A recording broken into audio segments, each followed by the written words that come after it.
हम ओकर सुरतिया हमरा कटबो नहीं करैया रतिया।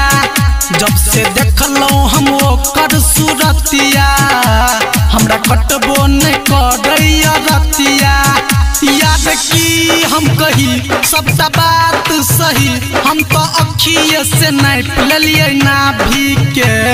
छेरे एगो बहिन कुमार हमरा भाभी के, छेरे एगो बहिन जवान हमरा भाभी के, छेरे एगो बहिन कुमार हमरा भाभी के, छेरे एगो बहिन कुमार हमरा भाभी के।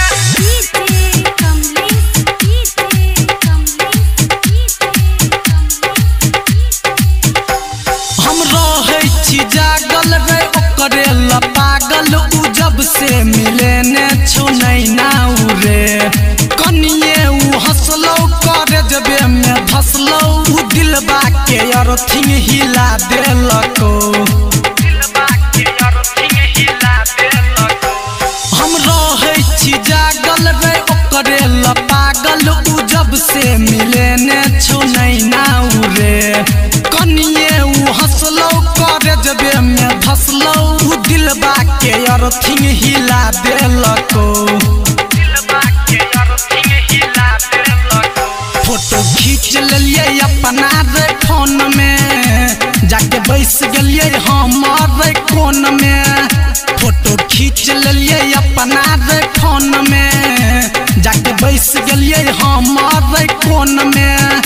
याद की हम कही सबटा बात सही हम तो अखिए से नाप लेलिए नाभि के। छेरे एगो बहिन कुमार हमरा भाभी के, छेरे एगो बहिन जवान हमरा भाभी के। जब से देखलो हम ओकर सुरतिया हमरा कटबो नहीं करैया रतिया। जब से देखलो हम ओकर सुरतिया हमरा कटबो नहीं करैया रतिया। याद की हम कही सबटा बात सही हम तो अखिए से नाप लेलिए नाभि के। छेरे